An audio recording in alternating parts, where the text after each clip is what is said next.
Good evening, everyone. My name is Dave. You're the audience, and we are here celebrating Women's History Month, as well as other awesome things as part of our third Thursday lecture series this winter. This program is exciting about Palatine Germans in the Mohawk and Hudson Valleys.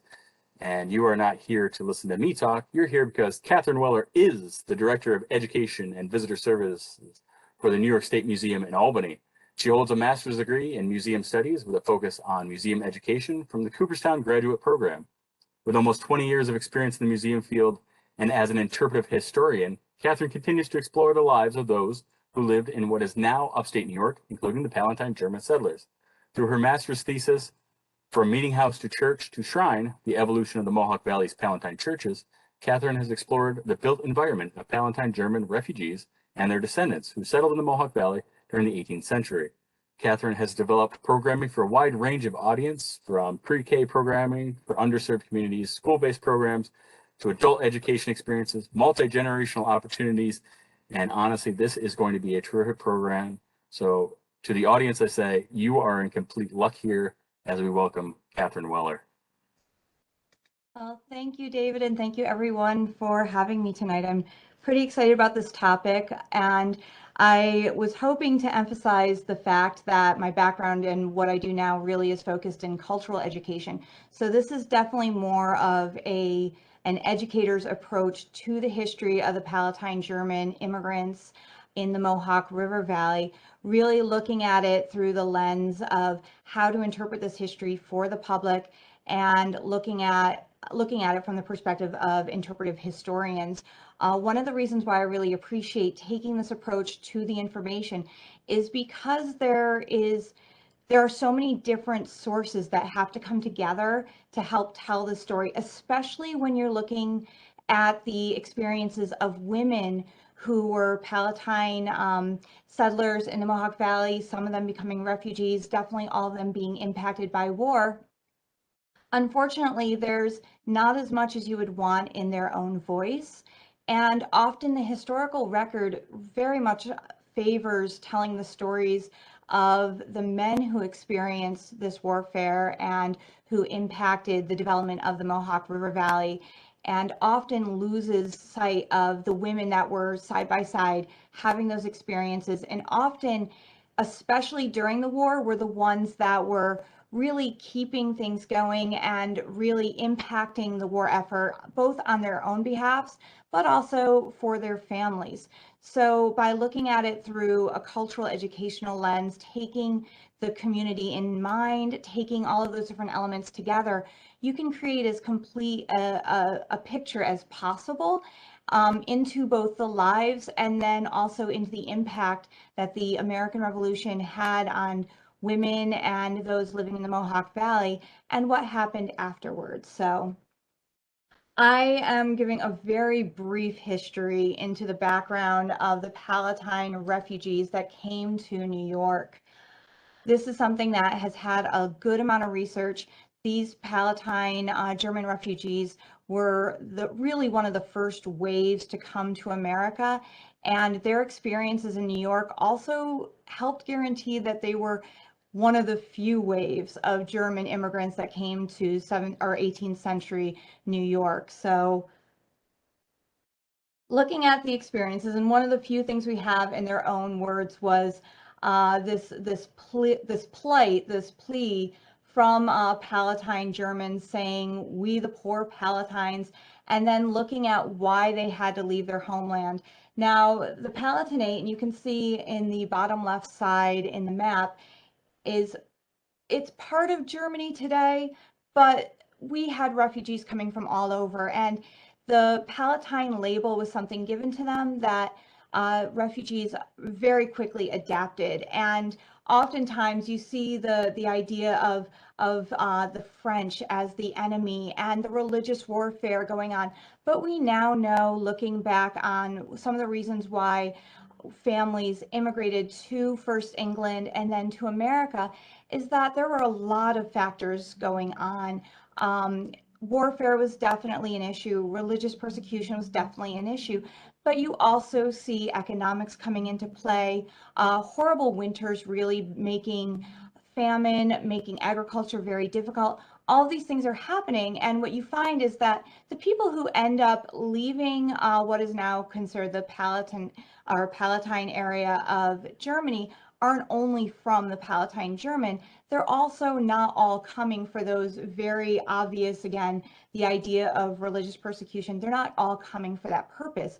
They're coming for a better life. They have a lot of the goals that you see in other immigrant groups that come throughout all of America's history. So it's very interesting to see how, even though there are reasons given, those aren't always the only reasons why they're coming. The upper image is from a document that looked at the Palatine immigration to England and was really a very much a propaganda piece, and I have elements of that later on in the presentation. But you can see in the language being used, and again the imagery, that this was an idea of trying to show a people that were dispossessed and that were really forced to come because they were afraid for their own lives.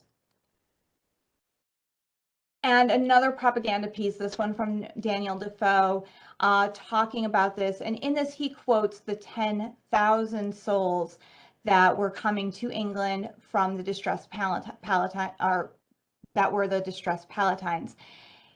If you look at the background for this Palatine immigration, you see an invite coming from Queen Anne, this idea of helping people who are fighting against the French, kind of the enemy of our enemy is our ally. So wanting to support this. So very quickly, you hear of stories being told that if you go to England, you will be helped out. If you go there, you will get land, you will be taken care of. And what happens is England is very quickly overwhelmed by the waves of refugees that are coming to their shores. And you can see imagery that shows these tent cities. It's very evocative of some of the immigrant stories or immigration stories we hear today.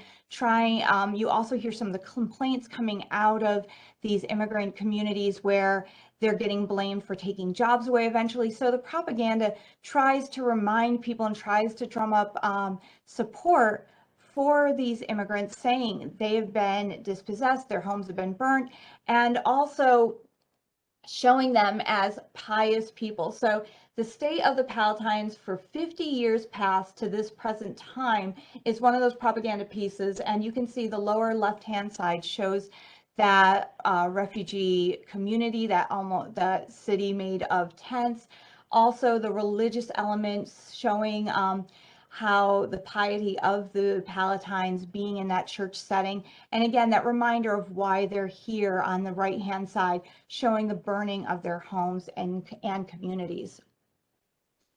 Now, because there are so many refugees, so many more than expected, English officials have to figure out, what are we going to do with these people? Where are we going to place them? How are we going to get them out of England and make sure that they're not creating more anger amongst our own inhabitants? There were accusations, again, whether they're founded or not, it's the same type of propaganda on the other side, saying that these Palatine refugees are bringing in disease, that there are secret Catholics amongst them, all of these things, some of which officials had to figure out if it was actually happening, and then figure out who can we help out and who needs to get basically sent back home. One of the first thoughts was to send Palatine German refugees to what is now New York. And probably the most famous scheme is to send them to the Hudson River Valley and have them create supplies of tar for the Navy. So if you look at the map here, which was created by O&D Young for the Palatines of New York State in 1953, so his book on the topic, it shows very quickly and easily the evolution of where the Palatine Germans did settle. So first going to Livingston Manor, really working as tenants for the Livingstons, working for the British Navy. And they were expected to do a work that they weren't knowledgeable on, they weren't prepared for.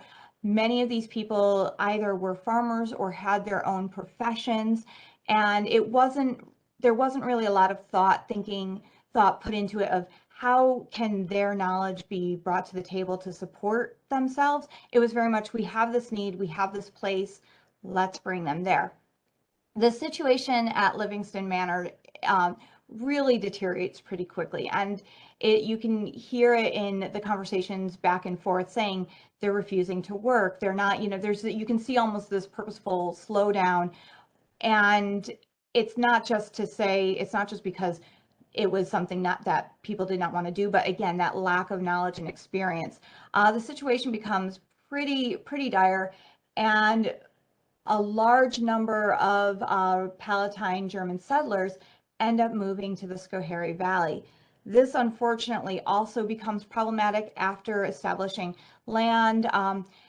They feel that they're basically cheated out of property by Dutch patroons. So there's a repeated history here where there's this promise given or promise perceived, and then this reality where that promise seems to be revoked. Again, whether or not that actually is happening to Palatines or they're perceiving that, you can go back and forth. But eventually, a number of the Palatine Germans in the Schoharie Valley end up finding land in the Mohawk Valley. And this is partially because they are seen as a buffer. There's this conversation of, if we have this group of people here, it's an additional buffer between native nations as well as the French, and will be a way of protecting our land in Albany, protecting our communities in what is now Schenectady, acting as that buffer.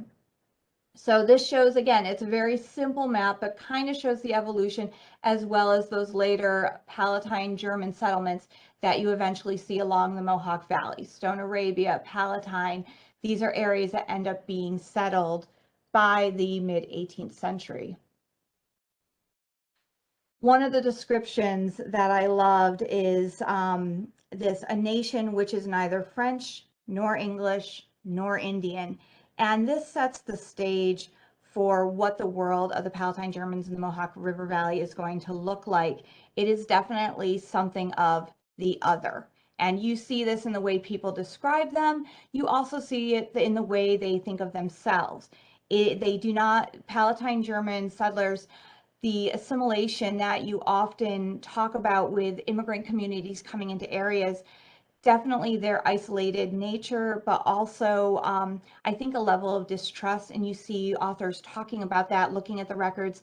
There isn't as much assimilation into either Dutch culture, a little bit more with the Dutch, but definitely not with the English. You can see them really identifying and holding on to their Germanness for a good amount of the 18th century. And again, this was actually from a Native American chief leader this is his own observation. So that's also coming from not the Palatines themselves, but somebody else looking in. Now, the world that these settlers came into was definitely something that was already a bit of the other. New York State was a very diverse area that settled by the Dutch. The English gained control in the 17th century, and you can see that even into the 18th century, it's still very Dutch in what is the Albany and definitely Schenectady area. And I love this description. This is from a novel called Euphemia. It's written by Charlotte Lennox in the 1790s. Now, Charlotte was actually here in North America, in Albany, when she was about 10 years old. So in about 1738, 1740, she was actually here. So I love looking at Euphemia for some of her descriptions. Some of them definitely show her bias, but it gives you some insight into maybe what she was observing when she was here and how she incorporates that into her own novel later on. So her description of Albany is not flattering. This town is worse built than New York.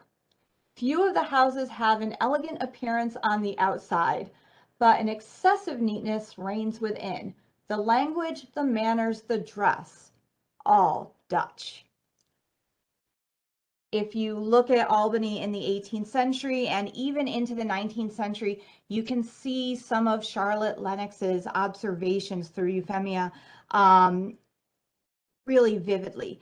The style of architecture still has a strong element of the Dutch flavor, something you definitely, unfortunately, can't see in Albany today. A lot of that has been lost. But this image, the 1789 etching, is of early Albany on the right-hand side, and then a view of North Pearl Street is from the Albany Institute on the left-hand side. Now, the view of North Pearl Street is also 19th century, so that gives you an idea of how late this Albany, this Dutch Albany, does continue. Now, again, I mentioned the distrust of the Dutch. There is an element that you see definitely strong community interactions between the Dutch and Schenectady, with the German Palatines, with the English and the Scotch-Irish settlers that are also in the area. But there isn't as much trust with the Dutch. Again, I think a lot of that comes from the perceived or the real injustice that was experienced by Palatine settlers with land. In Schoharie, they were given the very difficult decision that you can either buy your land from the Dutch patroons, land that you'd already been farming, land that you'd already been improving and putting a lot of time and effort in. You can become a tenant of these Dutch patroons, or again, you can lose all of this investment and move to the Mohawk Valley. And you see people choosing different choices from that. But one of the biggest factors in the Mohawk Valley during the 18th century is also a large landowner, Sir William Johnson. He is responsible for a lot of the politics of the valley. His and his partner, Molly Brant's, influence on keeping the Kanien'kehá:ka, or the Mohawk, as well as the Haudenosaunee, loyal to the English government is definitely seen. He's also responsible for bringing a whole new group of settlers to the area, the Scotch-Irish settlers. So you see that not only in the Mohawk Valley, but also in what is now Washington County, as well as my area, the Saratoga area, Ballston Spa. You see a lot of interaction with these new immigrants. And again, all of these different immigrant groups we're not always working well together. We're not always communicating. And you see that factor into what side you see people siding on during the American Revolution. And this, I love, this is a wonderful, I've tried to incorporate as much in the voice of those who are experiencing this life as possible. And one of my favorite quotes is this one, early 1770s, and this is from Donald MacDonald. He says, "I was born in Inverness-shire, parish of Uquart, and I apologize for my pronunciation. When I was 5 years old, father immigrated to America with mother, myself, and an uncle of mine, James, who was living at Johnstown and was one of Sir John Johnson's retainers, who fled with him to Canada." So in this very brief quote, which actually comes from the collections of a 19th century chronologer, Dr. Asa Fitch, and he was interviewing people who experienced the American Revolution, who were now older. They were younger and children sometimes during the Revolution. He was doing this in the 19th century. You see some of that fact that this Donald is saying right off the bat. His brother was a loyalist. His brother went with John Johnson during the American Revolution.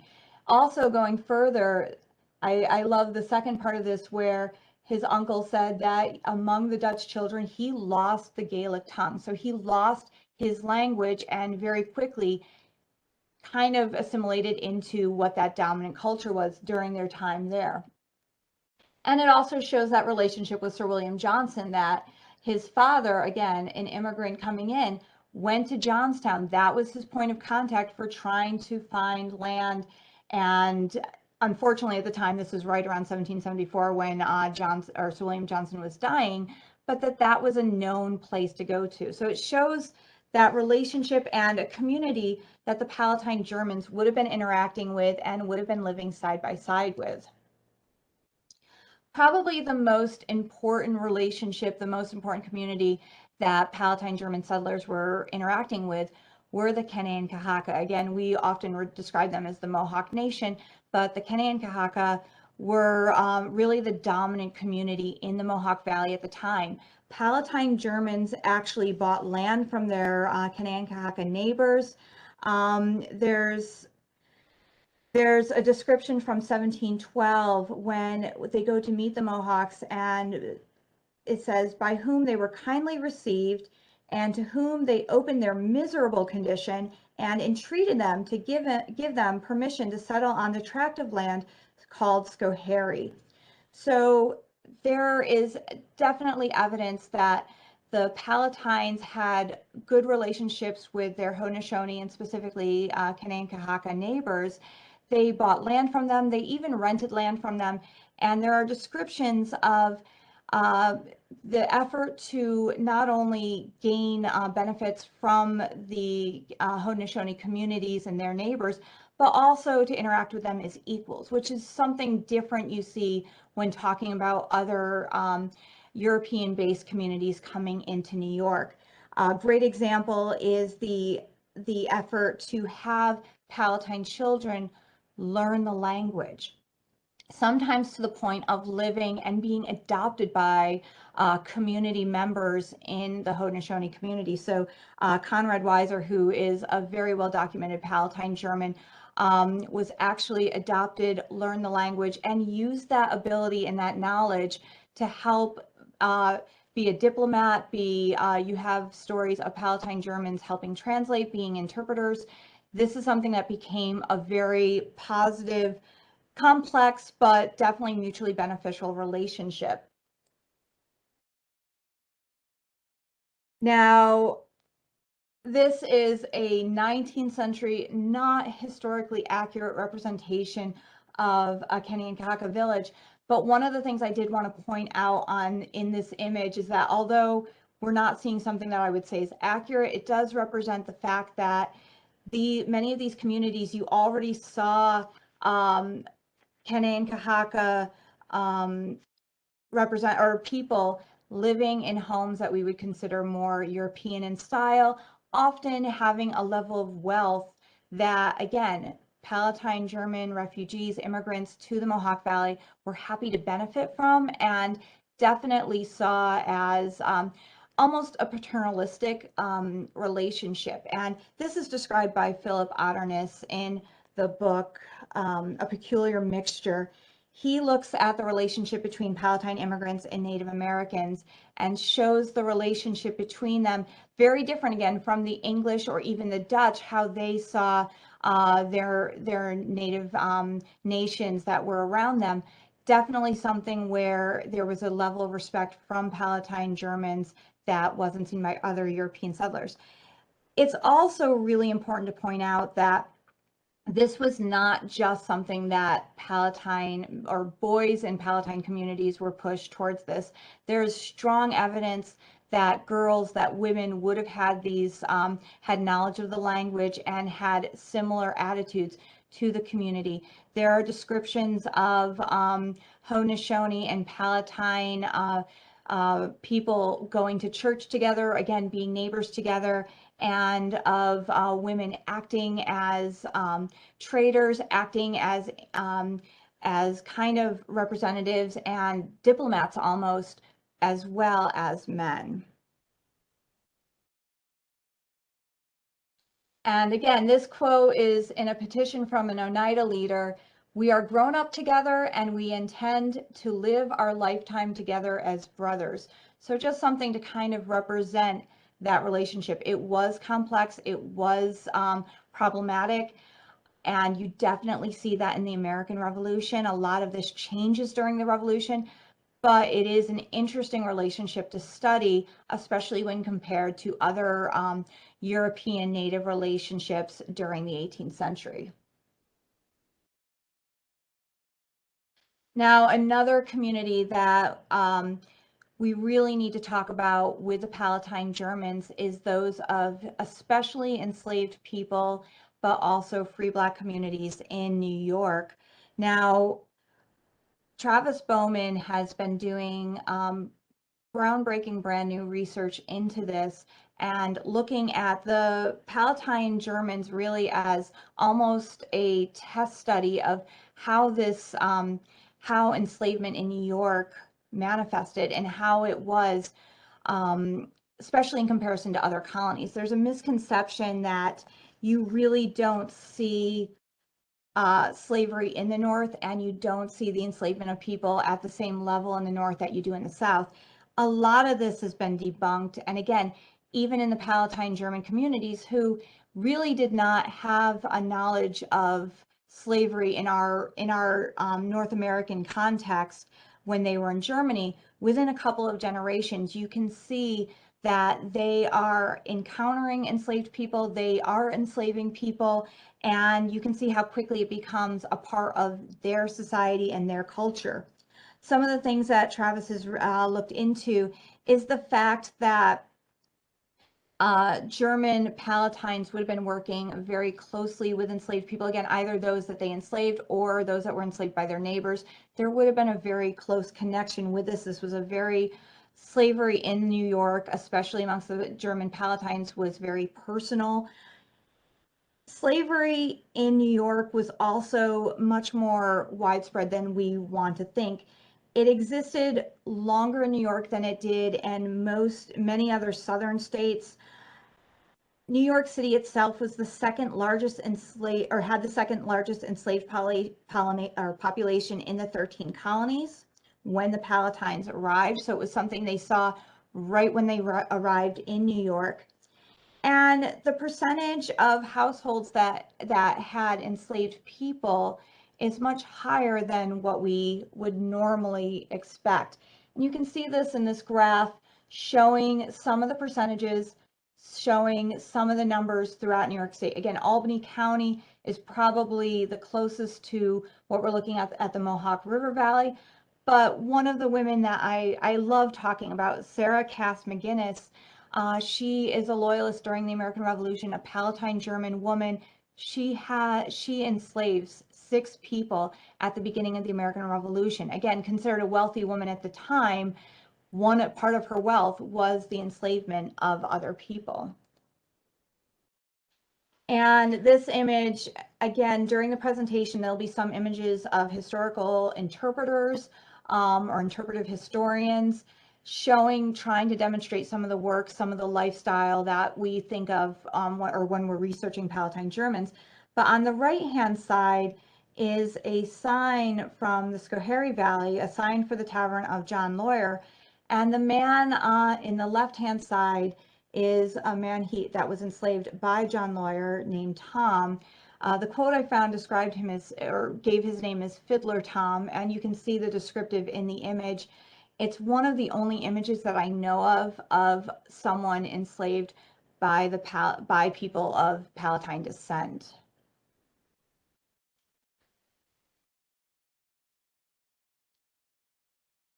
Now, for Palatine German settlers, again, finding home was an incredibly important and difficult element that really follows them through the whole 18th century. You see this in every single place, this attempt to build home and then a loss of home, whether from, again, land issues, deceit, or eventually warfare. So building home became a huge issue. After going through and looking at Schenectady from Albany, Charlotte Lennox's description in Euphemia is, again, a really, really great, very visual element. Talking about Schenectady, she says, and I know this is a fiction work, but I still do enjoy these descriptions. This is a little town distant about 30 miles from Albany, inhabited only by some Dutch traders, seldom visited by any strangers but Indians who straggle hither not only from the 5 nations of the Iroquois, our allies, but the savages of Canada and other barbarous nations. Again, 18th century language, definitely showing a bias coming from a European perspective. And then later up above, consists of a small number of houses built in the Dutch taste and inhabited only by persons who carry on a trade with our Indian allies. No language but Dutch is spoke here. There are some plantations pleasantly situated, and the country about is romantic and picturesque. Now, I definitely think the Dutch who were living in Schenectady would have disagreed with this description. We do have documentation and strong evidence that in Schenectady during the 18th century, although it was still very Dutch, it had that flavor, definitely was a place where the settlers, the people in Schenectady had that idea that they were part of a larger community. And you see that in the architecture, the wealth that was there at this time. Definitely by the beginning of the American Revolution, it was a well-off community and really was seeing a huge amount of change between when Charlotte Lennox knew about Schenectady in the 1740s and by the beginning of the American Revolution. For the Palatine Germans, one of the first and one of the most dominant architectural styles that we still see today are the Palatine German churches. The church represented here is Kanawega. Now the only church left that really looks close to what it did in the 18th century is the Palatine Church. And the only reason why it still resembles its original appearance is because in the 20th century, it was restored back in a very early example of that colonial revival attempt that we see throughout the really almost the 1870s to the 1970s, is that colonial revival, that desire starting with the centennial and continuing through the bicentennial of America's birth of trying to bring things back to their colonial appearance. These Palatine churches at the time weren't only churches, they were really more meeting houses, and they were community centers in an agricultural community that did not have the cities or the towns that you see later on in the Mohawk Valley. The Palatine Germans, when they leave the Schoharie Valley and move to the Mohawk Valley, they are looking to be farmers. They are looking to agriculture. They have farms that are separated from each other, and these meeting houses act as community centers. And you see that again throughout the 18th century. Part of the reason why Palatine Church, one of the stories about it during the American Revolution, the reason why it's saved is that it's recognized as the community church by loyalist attackers that are coming back to their community. So they're actually saving it because it's important to them as well. And that's not the case for all these churches, but it definitely shows the conflict going on in the Mohawk Valley, where it was divided, it was a civil war, and it was something that had meaning to both sides, either positively or negatively. For most settlers, trying to build home was one of the first steps. This is a great example of probably one of the earlier Palatine German homes that have survived. This is the Palatine House in Schoharie Valley. It was built in 1743. It's a wood construction, but you can see some of the dominant elements that you would have seen in other homes that Palatine Germans constructed. It's built into a bit of a slope of a hill. It is something that probably had, or most of these homes had, 2 rooms that they really based that they lived in. Cynthia Falk, in her article of Dwelling Houses, Painted Chests, and Stove Plates, What Material Culture Tells Us About the Palatines in Early New York, compares these different houses. And again, this is her work is really one of the groundbreaking ways of looking at the Palatine German homes. She looks at these homes and compares them with what's going on in Pennsylvania. Most of these buildings would have had 2 rooms. You had a coach with a jambless fireplace and a stube with a heated or closed stove. This is an example, the Harmensdorf house, and I do apologize for all of my very non-German pronunciations. This home is now on the property of Old Stone Fort and dates to the end of the 18th century. But it's more representative of what would have been obtainable by German Palatine settlers. The homes that we often think of for Palatine Germans are more like Fort Clock here. This is from 1750. The left-hand side of the building is the original part of the house, and then later on the century, that kitchen on the right-hand side would have been added on. These fortified houses, I think, have become our image of the Palatine area of the Mohawk Valley. The idea of having the fortification element, having these loopholes here for guns, it kind of has added to the romanticism of that time period.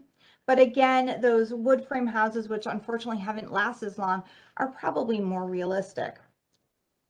Another example is Fort Wagner, which is on Route 5 east of the Palatine Church. And then very differently, ending with Herkimer's home, built by Nicholas Herkimer in 1764. And this, you can see, takes a dramatic change from the homes we saw previously, bringing in brick, showing that much Georgian, that Georgian style of architecture, trying to kind of have that established, more English look to the house. Not perfectly English, but definitely going more towards what you see in the Dutch and English homes farther east.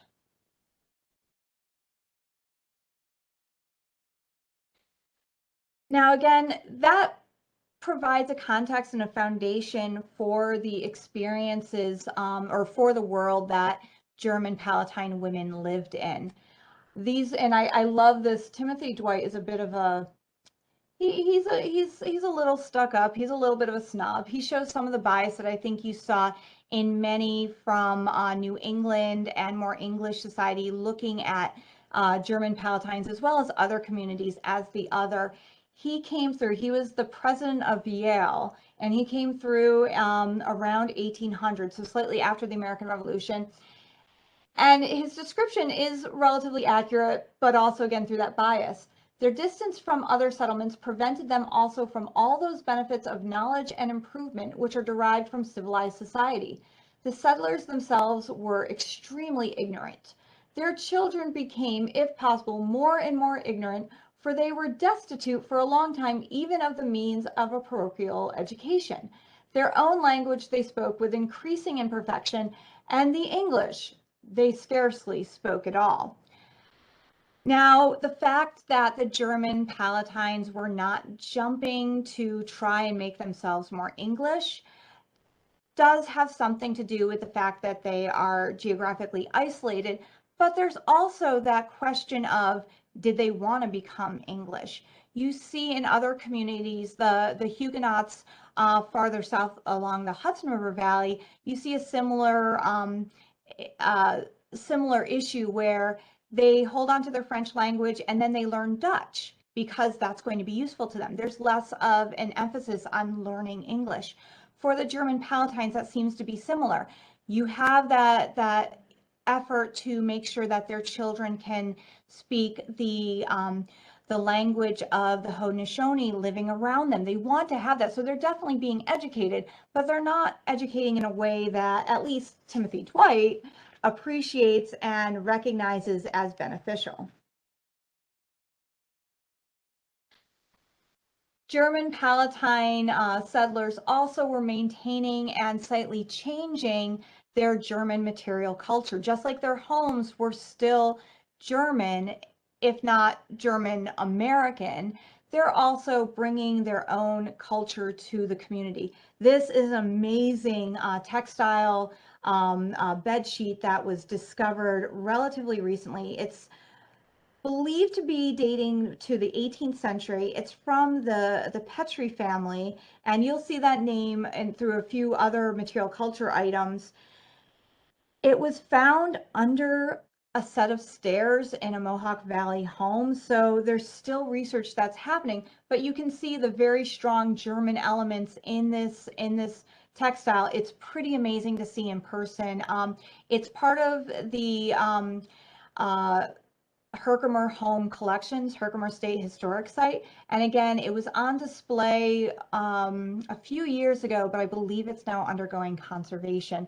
But you can see some of the elements here with the human figures, the bird, the hearts, which you see over and over again, the star compass.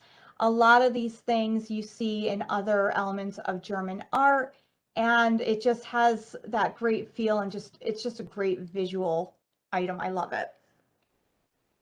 Here are some other examples of German material culture. And again, some of the reason why I'm showing this is These are the pieces that would have been held dear. These are the pieces that would have been important to community members, especially women. These items that would have made up part of their home and hearth. So upper left is a chest. This would have been a dome box from Schoharie County. It was made for Elizabeth Fink in 1779, who married Peter Hillinger. And the decoration here is actually colored straw, which I've never seen this before, but that zigzag element, you do see parts of that design-wise in other items. And then that paper above, that hand-done paper. So that decorative element, something you see more in the 19th century, and definitely something that we start to think of as more in the Pennsylvania German tradition. There's been a lot of scholarship on that, a lot of knowledge of that, but there hasn't been as much emphasis until recently on the German Palatine decorative arts of the Mohawk Valley. Good part of that is because a lot of that material culture was lost. It was an area that was isolated, but also under various elements of warfare. So a lot of those items are lost to time, unfortunately, but it has its own culture. And again, something that I really have to recommend Cindy Fox's work as much as I can. She's done a lot of research into the built environment, but also the material culture of the area. And she's also looked at the differences between what was going on in New York with the Mohawk Valley Palatine Germans versus what was happening in Pennsylvania, because even though there are strong similarities, these communities did differ and did evolve in some ways separate from each other to make their own choices and changes as the 18th century progressed. Finally, we have the door on the other side, and you can see again these elements up above, very evocative of other German decorative arts elements. And then from our own New York State Museum collections, this Fraktur by William Murray is a great example of what's happening in German communities. So this is slightly after the revolution, and you see the use of English in here, but again, very German forms. Looking back at more definitely document, and I apologize, I keep saying definitely a lot tonight, but documentable items owned by women. These two painted chests were made for Elizabeth and Margareta Kissnikern, and these are in the collections of Old Stone Fort. Right, this is another piece from the New York State Museum's collection. It shows some of those decorative elements, that use of English, use of a more English-based font on the chest itself.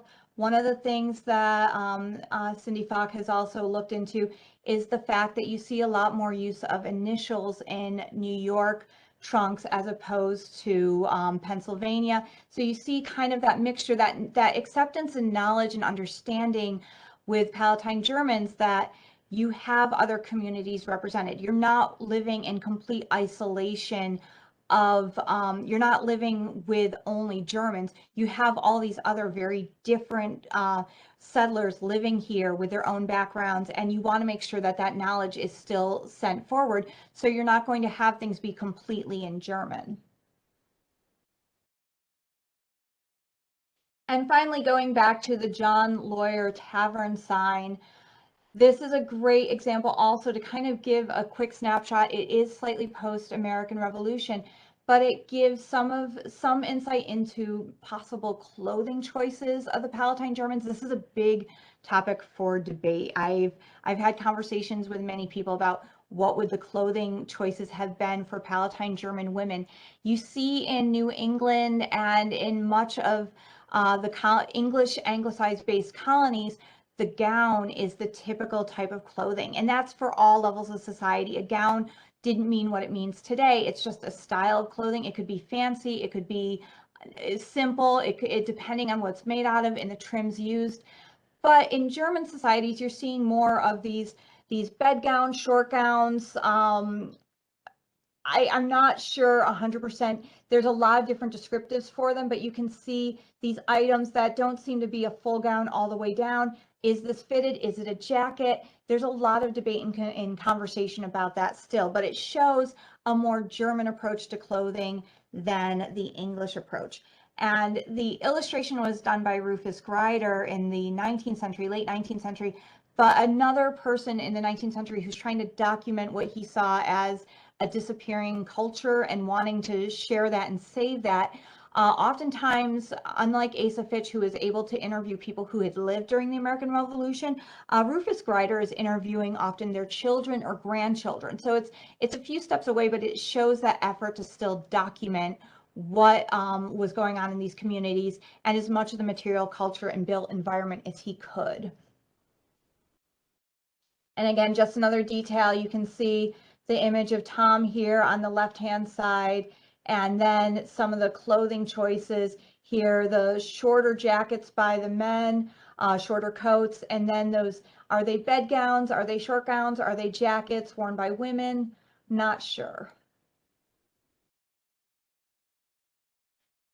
Now, again, the Germans are often being perceived as the other, so often the descriptions are coming from people who don't value their choices. And I love this quote again. I do not know that I was ever more struck with the strangeness of any sight than with the appearance and business of these German females. And this description, he goes on to complain about the fact that the German women are working in the fields, and the fact that they're doing these things that he would never see a New England woman doing. He would never see her, unless she absolutely had to, be out in the field. So the idea that women were working side by side in the fields really shows some of their life, and the fact that it was so different from New England gives us an idea of what some of their value system is. And some of the language he's using, you also heard people complaining about when looking at Haudenosaunee communities, the fact that women were in the field, that was their sphere, that was their area of expertise, even more so in Haudenosaunee communities than the Palatine Germans. But again, it was looked down upon. Anything that wasn't similar was really seen as a negative. More images of recreating that wheat harvest. Part of the reason why the Mohawk Valley was so successful in between the French and Indian War and the American Revolution was because how wonderful the land was. This also unfortunately made them a target. And again, more images of the agriculture. This is something that you see in descriptions about the Mohawk Valley, is that once settlements were able to really take root, no pun intended, the agriculture was just, it blew people's away. And this was not only in German Palatine communities, but those Scotch-Irish settlers, as well as Haudenosaunee landowners in the area. Now, this description actually comes from Washington County, and this is also Asa Fitch who documented this, but it's something that we know is going on in the Mohawk Valley as well. In the spring of the year, when making maple sugar, I and my older sister were one day in the woods keeping up the fire under the kettles when I heard a whistle, the signal for calling father. Now, Mary Gillespie Bain's father was a loyalist spy. So she goes on to tell that story about she found her father, told him that there was a signal being going on, and she has to whisper to him because there are some non-loyalist men that are at her home at the time. And her father, on hearing what I said, he spoke, "Mother, get something for these children to eat. Mary says she is hungry. They have been left at the sugar camp so long."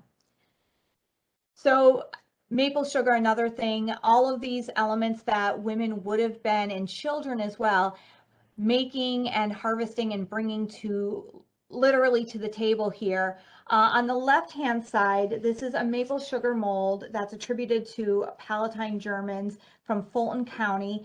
This is a pretty typical mold. I've seen many of these. I've seen a few of them up in Maine. So it's not something that is purely Palatine German. The heart shape is something that you do see in other communities. Also, the use of molds is something that would have been known, a technology that would have been learned from Haudenosaunee neighbors. So it's not something that screams Palatine German, but it does show that evidence of the use of it in the community. And just for fun, and I have another interpretive historian that has done a lot of research, Chris Ozinski, shared this quote from Sims, 1845. So another person documenting stories after the fact. And this is a great description that ties in with the maple sugar. And she says, "No milk was used in the tea at Vroman's. Miss Lux, who did not like sugar, ashamed to have the rest of the party think she had not used hers, slipped it into her side pocket and carried it home. The sugar she's using is a chunk of maple sugar, so a piece that's taken off once that sugar was made. Now, this idea of, and she described, you would put a little bit of sugar in your mouth and then sip your tea, which seems like an odd way for sweetening your tea. But you also see this in Peter Kalm describing the Dutch, and he describes the same thing, that the you would sip your tea through sugar instead of always putting the sugar in your tea the way we think of. And this is a great painting. This is a Susanna Truax, possibly by Peter van der Linde. It's one of the most famous paintings coming out of our region. It's early 18th century. It's not during the time of the American Revolution. And you do see a later painting of her where she does look, her clothing looks like it's becoming more and more English. You can see the same thing. There's a famous painting of Deborah Glenn, who is Dutch. And you see a painting of her right about the time of her wedding in the first half of the 18th century. And then the Schenectady County Historical Society owns a gown that was hers that is much more of an English style, and that comes from about the 1760s, 1770s. So you can see the Dutch community becoming a little bit more English. The same thing happens really in the 19th century for the Palatine Germans. And again, just another fun quote from Euphemia. She describes a very different tea. The teas that were described before had nothing but like some simple toast or bread buttered as something to eat with their tea. She describes a whole spread in the Dutch style, and it's just interesting to see some of these different descriptions. She uses it as a negative in this. I'm not sure how factually based that is, but it is fun to kind of to think about. Food waste is one of the things that we do need to do a lot more research on, looking at Palatine German communities. There are some tantalizing hints. Again, Rufus Grider does some wonderful documentation of these communal porridges. That's why you see the picture in the upper left showing that large bowl of the porridge. He describes it being shared. It's a great image. Peter Rose has made connections with that. Even though it was coming out of the Mohawk Valley, it was in the Dutch tradition. So how much we do know there was definitely intermarriage between Palatine Germans and Dutch settlers, as well as Scotch-Irish settlers. So how much were their foodways mixing? I'm not sure, but seeing that Rufus Grider was working in this last quarter of the 19th century, that those foodways traditions had survived, it's a pretty impressive thing, and definitely speaks to the fact that foodways are one of the traditions that last the longest in communities. And finally, one of the roles of Palatine German women that we can't stress enough was acting in their own interest as almost diplomats, but also in the trade. The Mohawk Valley was perfectly primed as a trade route. You had the Mohawk River, you had these diverse communities that were kind of funneling in through the Mohawk to Schenectady, Albany, and then to the rest of the colonies through that. Sarah Cass McGinnis, I've mentioned before, is an incredibly important woman.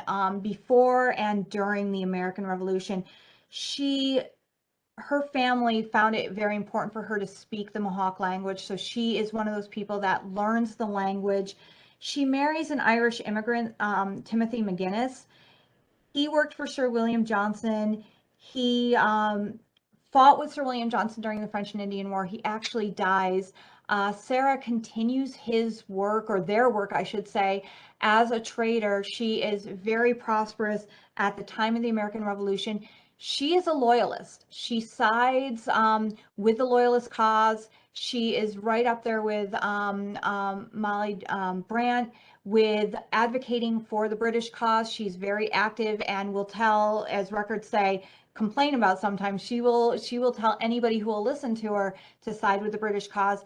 And she really loses everything because of her allegiance, and is never really thanked, never really properly appreciated for her efforts. So she's unfortunately one of history's losers. And I know it's getting a little bit late, so I'm going to try and go through as quickly as possible. But at the time of the American Revolution, no matter who you were, you had to decide what side you were on. And you see some of those decisions are really based on the community you come from, maybe your own biases that you have against your own neighbors. You definitely see conflict between the Scotch-Irish settlers and the New Englanders. There's a lot of mistrust between them. You see more New Englanders are siding with the Patriot cause. You see the Scotch-Irish, especially with Sir William Johnson's influence, even though he dies before the American Revolution, leads to that. With the Haudenosaunee, you see the same thing, the struggle. The Kanankahaqa really, for the most part, side with the British cause, whereas the Oneida side with the American. It's not across the board, but you see that trend. With the Palatine Germans, it is a civil war. You do see people going on both sides. And for women, this experience really has huge ramifications on their lives. For Palatine women in the Mohawk Valley whose husbands were loyalists and fought for the king, they were eyed with mistrust. They had their lands confiscated. They lost property. Sometimes they lost their families. They definitely lost their community-based relationships. For women whose families, and also saying that, oftentimes these women we don't know if it was their allegiance. We see some of the voices like Sarah's coming through, but we don't always know what their allegiance was, but they become associated with their husband's actions or their family's actions. So there are stories of people, families where they're trying to kind of straddle both sides. They're giving money to the patriotic cause, but they're not willing to give an oath that they're allied with the Patriots. And even when they're trying to kind of be right in the middle, they're really forced to make a decision. And then if they're not considered patriotic enough, they really are harassed and again, see the loss of land, see the loss of community happen. If you were on the Patriot side, it still was not a safe choice. You saw troops going. The Battle of Oriskany is probably the most famous example of this. Women losing, husbands losing, seeing their property, their own lives, their families' lives being lost in raids. The Mohawk Valley becomes a battlefield for much of the American Revolution, and you see neighbor against neighbor. Some of these attacks, again, the Cherry Valley Massacre is another one of the most famous in 1778. This is not a Palatine community, but it would have been close enough. You would have known this. You would have had that fear that this could happen to your own community. There's also a great account of the Little Falls Massacre. It's again, the Petrie Mill. So this is another story with the Petrie family. In June 1782, about 20 people are there, and the accounts give every single man that was involved, or every single Palatine German man that was there. And the description is an unknown number of women and children. So we know that women were impacted. This attack happened, and if not most of all of the women and children are captured. It's said that they're brought up to Canada. So you're living in fear the whole time. You're not sure, and you're not sure who you can trust. You're not sure who to listen to. And again, your decisions, even the perception of them, will negatively impact your life, even if you're trying to stay out of the war. Those fortified homes that you saw in the Mohawk Valley came into use during the 18th century. They became places for sanctuary for the isolated farms. Places like Fort Klock, Fort Herkimer, Fort Schuyler, shown here, were areas that people knew were there, but they were just far enough away. So if you see some elements of trying to take sanctuary there, this is even more so true for loyalist women. Now, this quote from Tryon County is a great descriptive of how untrusting the community was of loyalist women. So often what happened at the beginning of the American Revolution, once men were making their allegiance known, there were men that were leaving to follow Sir John Johnson, to follow the British Army, to come back, and they're the ones that are then coming back in raids. The women were left behind, and the thought was, well, they can help maintain the property, they can maintain the farm, they can keep going. But the way that the women were perceived, officials knew that these women were active. They knew that they had power, and they knew that they were using that for the purposes of basically fighting against them. So the description that the women of those enemies is still living among us. Some behave very rudely at present and have proved very active to support and spirit up the opposite cause. Sarah Cass McGinnis is one of the best examples of this. Right next to her or above, is Molly Brandt. And I definitely recommend attending the program on Sunday about Molly Brandt. She's an amazing woman and a huge impact in the Mohawk Valley during the American Revolution. Sarah Cass is also very vocal. She is very powerful. She's very wealthy at the time of the American Revolution. She, descriptions of her, and this is from later on in the Revolution, most of the Indians resorting to that place came to her house to visit and advise with her upon every occasion. And also part of the reason why she was trusted was she was very active in the trade, fur trade, but also sometimes when they come in hungry, as her place is chiefly their first resort, she even gives them the whole. So she was also very generous with her Haudenosaunee neighbors. And that made her very important, very influential, and her counsel was both given freely and accepted. She was courted from both sides of the British and the Americans. Both wanted to bring her in, wanted to use her as an ally, make use of her her contacts. And unfortunately, when she sides with the British, she literally does lose everything. During the war, she has her home burnt. Her son, William, is killed in that fire. Her property is confiscated. And that property, I need to add, includes 6 enslaved people. So she's a Palatine German woman, very wealthy, and she is enslaving 6 people. She leaves and throughout the war comes back and forth, experiences some incredible hardships. Her child and granddaughter are imprisoned. Her granddaughter dies in prison. Eventually, she ends up in Ontario. She requests a pension. She documents all of this loss. She's never compensated adequately for this.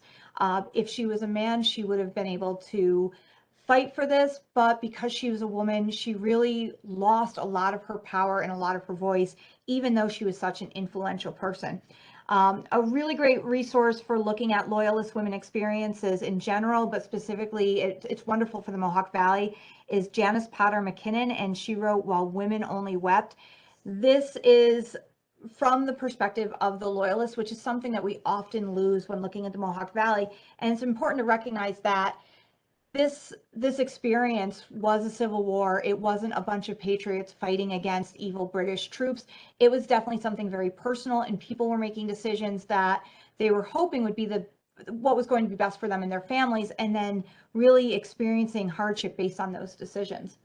One of the places of sanctuary for Loyalists, both Haudenosaunee and Palatine German, as well as Scotch Irish, was Fort Niagara. There are descriptions of refugees coming from the Mohawk Valley, almost naked, been so long hiding in the woods that they were almost famished. It was distressing to behold them. And this was to Daniel Klaus during the American Revolution. There was no easy route. Oftentimes you hear these refugees being harassed and being afraid of their lives as they're leaving. They're often coming to these places of sanctuary with nothing but what they could carry. And again, literally starving and literally losing, having only the clothing on their backs. So this created a very difficult situation for British officials. If you look at the picture on the right, this is an image taken by Michael Galvin and it's being used at Old Fort Niagara to support their efforts to construct reconstructed buildings to reflect this. But this is a sketch of a native cabin by Adam Hubley. And this also shows after the Clinton-Sullivan campaign, you have in 1779, you have huge numbers of refugees, another influx of refugees, mostly at this point Haudenosaunee. So at Fort Niagara, where again, both Palatine women refugees are staying, as well as Haudenosaunee, as well as Scotch Irish, Over 5,000 Haudenosaunee refugees were at Niagara in 1777. And after the 1779 Clinton Sullivan expedition, the Army had destroyed over 40 villages and many isolated homes. They had destroyed at least 160,000 bushels of corn and an untold number of other vegetables and fruit. By September of 1779, again, there were over 5,000 Haudenosaunee refugees at Fort Niagara. So that level of destitution, these are the neighbors. These were people that had been, again, working, living side by side with the Palatine Germans of the Mohawk Valley. And you can see the warfare starts going back and forth. You see the raids happening. You see just really destruction. Both sides start attacking each other, and they all lose out in the Mohawk Valley.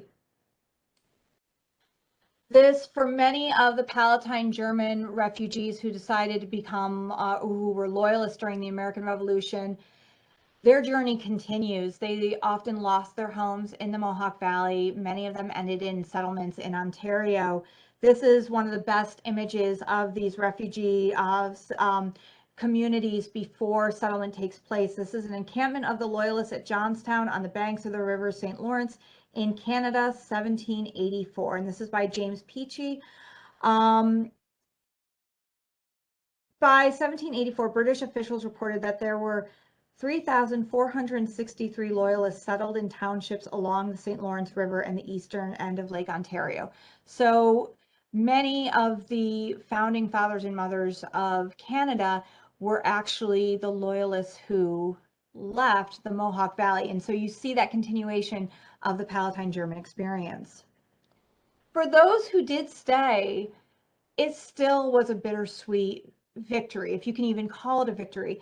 For the Palatine Germans, by the end of the by the end of the 18th century, even though they're being described as still very German, that's a very short-lived description. By the beginning of the 19th century, change is taking place.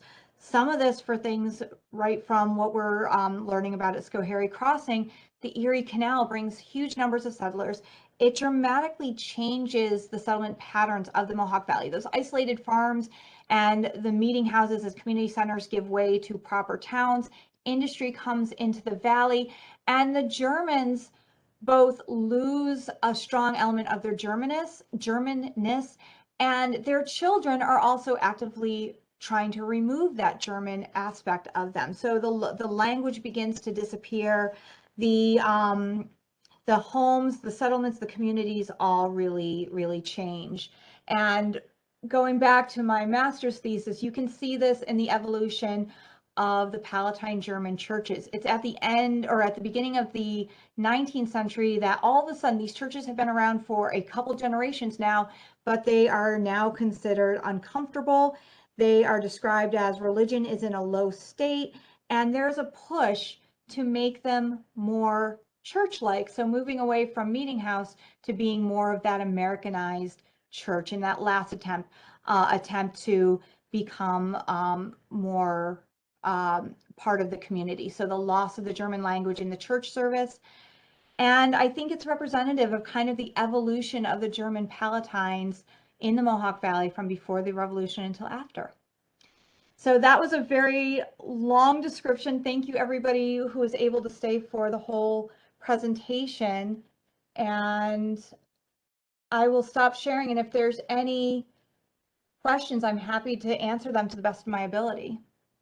Awesome. Thank you very much. That was great. Feel free, for those of you that are tuning in via WebEx, to leave a question or comment in the chat.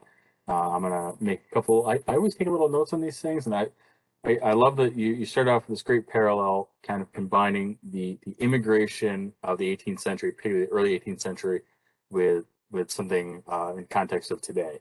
That throughout the centuries, even that this is a very familiar story to immigrant populations, and that even if your family's been in America for 200 years, that has happened whether you came here willingly or unwillingly. That's all part of a great human story, and it's great to. As a historian, you share that with other people. You don't just hoard it away on your bookshelf. That's fantastic. We had some great questions that came in, so I'm going to get to those. I will also point out the photo you had of Johnson Hall is terrific. It's a tremendous shot. It's one of my favorites. And thanks for the plug for the Molly Brandt program. I will also, because I did see a couple familiar names that are joining in tonight, we'll mention that the Palatine Settlement Society that operates the 1747 Nellis Tavern is also a great resource for some information and genealogy if those are things that people are looking for. So to get to the questions, because there were several great ones, and I guess where to start, Beth was asking, would the Palatine and Haudenosaunee women interact only with each other, or would they interact also with the men? Perhaps were the women like go-betweens between those two groups? That's a great question. Again, when you're looking at the element of trade, I think it's safe to say that you had Palatine German women who were acting as agents of trade. So they were definitely interacting with Haudenosaunee men traders. Some of the descriptions, I honestly just don't know, and it would be speculation. If you have Palatine German settlers going to church with Haudenosaunee people, did that mean Haudenosaunee men and women also going to church? I'm not sure. It does sound like, and I would recommend looking at Philip Otterness's work. He goes into, there's a great, relatively new book, a peculiar mixture. And a lot of the information I took for the relationship between the Haudenosaunee and the Palatine Germans was from his article in that book. He doesn't really specify, and I don't think there is a very clear answer. We don't have accounts from Palatine German women saying, hey, I learned this great technique from so-and-so, or I went to visit this.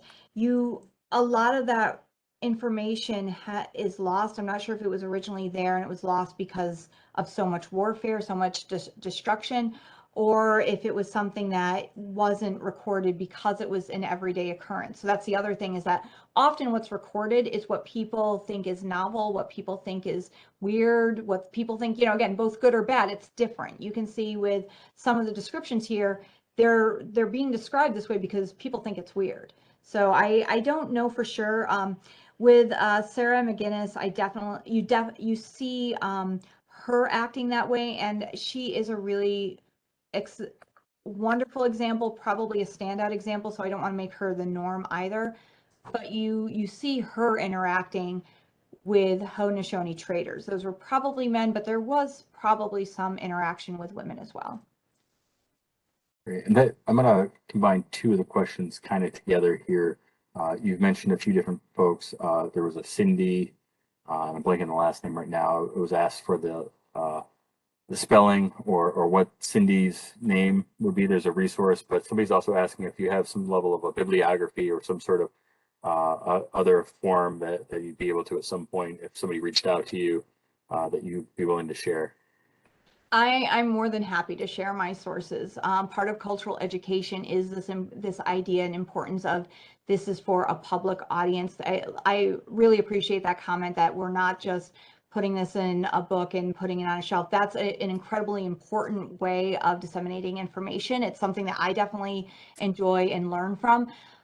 But sharing it as a cultural educator, that's always my goal, is to get that information out. So Cindy Falk was actually one of my professors when I was in grad school, and her work is fabulous. I was very lucky and very fortunate to be able to work with her and actually help measure some of the domestic buildings that she measured. Part of the reason why I focused on the Palatine German churches was to be able to work with her on that topic. My family is also Palatine German. I had an ancestor who was killed in the Battle of Oriskany. So there is that connection. When I'm learning about this history, I do feel a strong connection to that.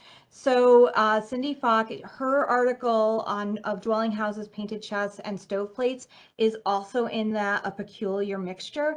She has done a lot of research on the Palatine, or not the Palatine, sorry, on the Pennsylvania German architecture and material culture. So she has a couple of books and articles out on that as well.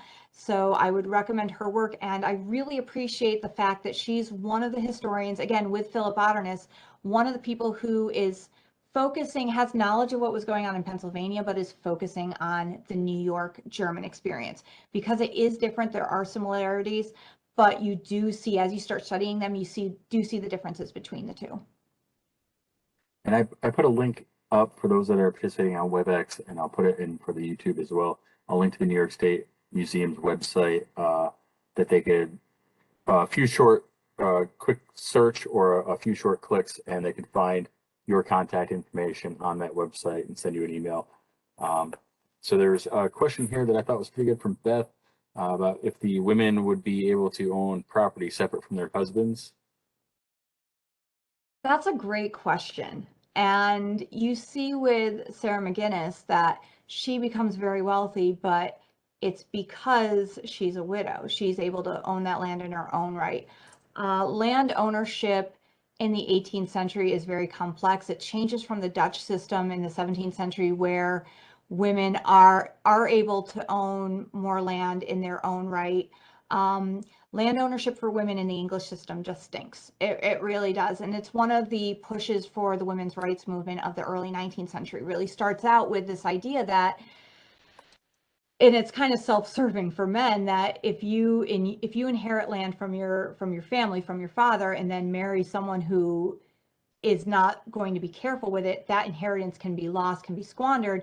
So there are protections in the 19th century, or talk of protections, to help women preserve some of that inheritance. So women can own land in their own right. They can own property in their own right. It's much more common in the Dutch tradition. Once you get into the English rules, and which New York is under, it becomes more problematic. And that's part of, there's conversation, and Janice Potter McKinnon talks about it, where the patriarchy, the way of looking at the system at the time, and the fact that many, especially with the loyalists, they're coming from more traditional backgrounds. That's part of the reason why they're maintaining their loyalty. It is looking at it through a system that is controlled by men, which also becomes a problem when these women are left to their own devices. These men are, many of them, either going off to fight on the side of the British, or they're fighting for the Americans, but they're gone.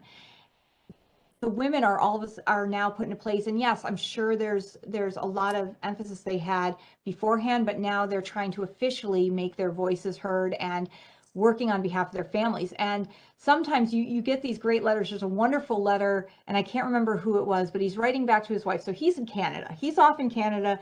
She's dealing with people harassing her. She's dealing with threats of her land being taken away, her home being taken away. And he's writing back, like, chastising her about, don't sell my books, or don't sell this, or don't sell that. And you can see how there's this disconnect with the realities of what she was experiencing and what she was trying to do, and his expectations as from what he just expected as the husband in the relationship. So yes, you could own land, but it was difficult to own land if you were married. It was difficult to have, there's a lot of, if you're in your own right, it's very difficult to maintain that. And you see that with all women when their husbands die, what portion they get, what portion goes to the others inheriting land. You do see, again, women who are widows do have, you often see women kind of coming out and being able to have a lot more power and a lot more autonomy over their own experience at that point. So that example about the books is very much proof that husbands have been like husbands for a very long time. But also that goes into Sarah Cass McGinnis owning those enslaved people. She was an enslaver because of her husband had died. So that gives to the sense that in that circumstance, as you pointed out, that property, unfortunately, as people, were actually owned. She was enslaving them at that point. Yeah, and I don't want to say that women did not have power before, you know, if their husbands were alive, that they didn't have power.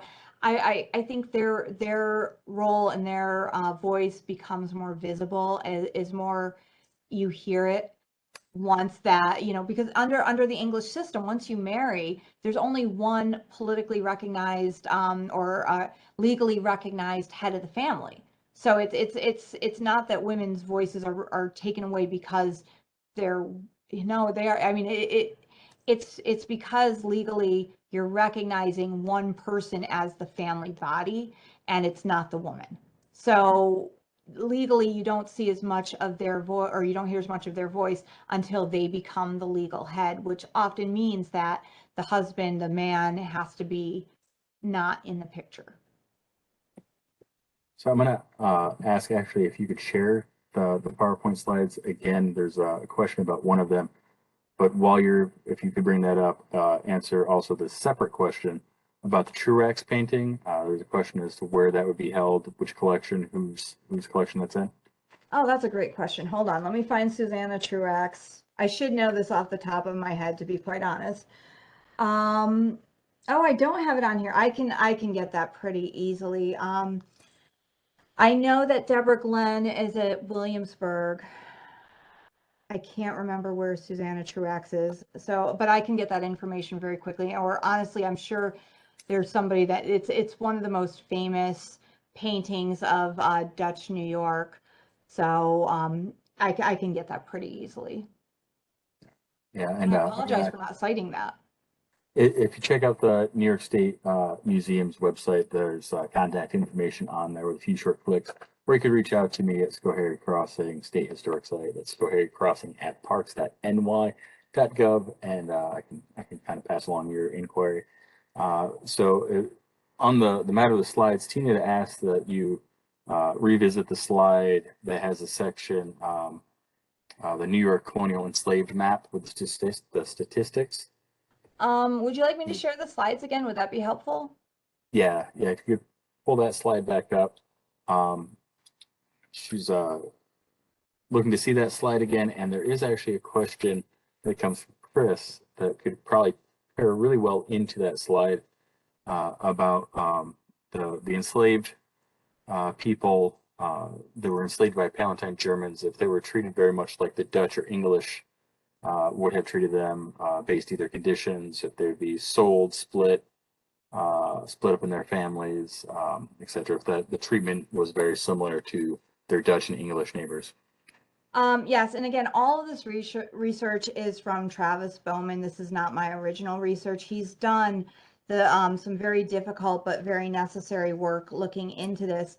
And the reality of slavery, wherever it is it's brutal. There's no good slave owner.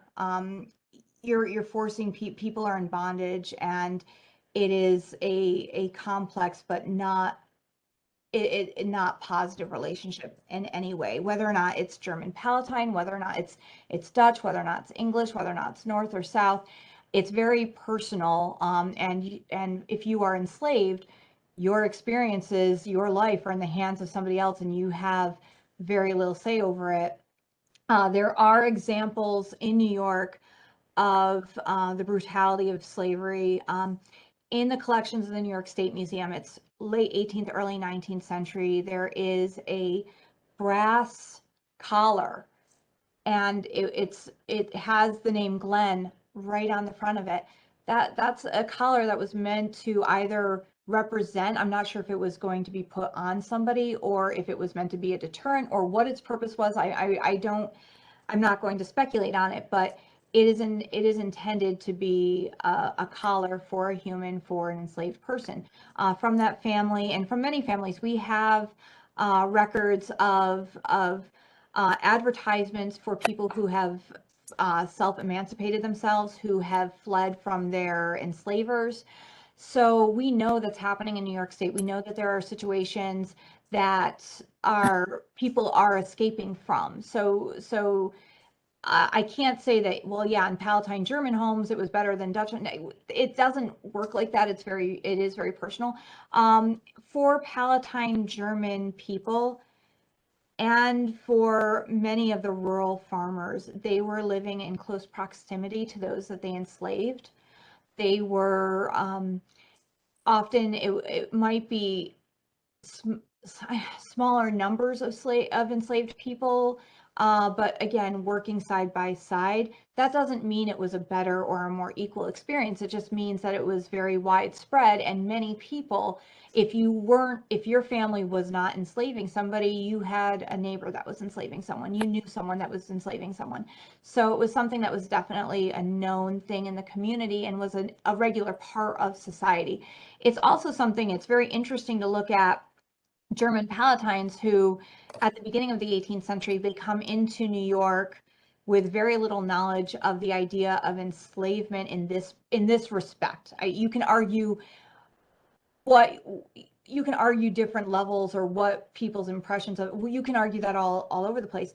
But when they come here, they are coming without as much knowledge of the practice, and they're coming into a world where it exists, and within a couple of generations they are also enslaving people.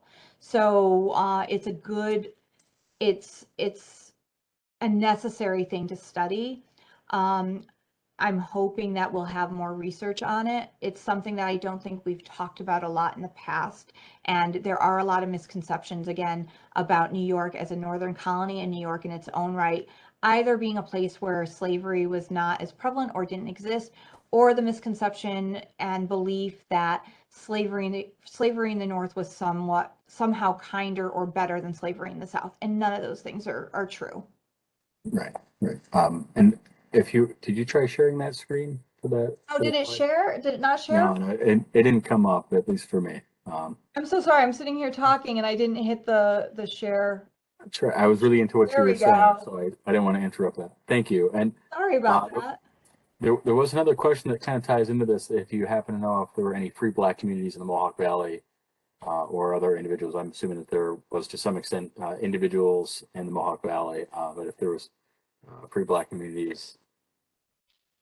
That's a great question, and it's one I'm not knowledgeable enough to answer. I have heard of a free Black community that was kind of, I'm not sure if it was in the Mohawk Valley per se, but it was kind of west of the Albany area. I know almost nothing about it, but again, that's something that there were people who were free Black and living in New York State. I don't have as much knowledge about that.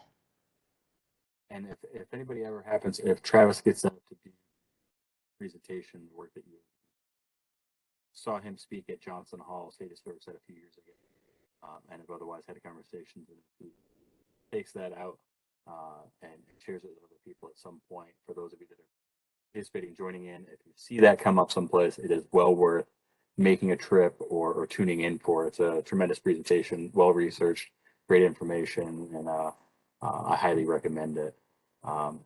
We've managed to make our way through pretty much all of the questions. There's one quick, hopefully last one as we're hitting the 8:30 mark. If you could kind of answer Chris's question here. Did all of the loyalists receive land, those that fled to Canada? That's a great question. And again, I would go back to reading. There's a good amount of scholarship starting to come out about the Loyalist experience. While the Women Only Wept by Janice Potter McKinnon, I can't recommend enough. It's relatively old, or it's slightly dated now, but it was one of the first really deep looks into the experience of Loyalist women per se, or specifically.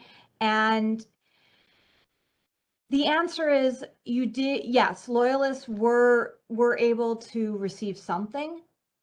That part of the reason why we have so much information about the experiences of Loyalist women is because oftentimes they're being talked about as they're escaping, they're being talked about at Niagara, they're being talked about as they're trying to develop communities.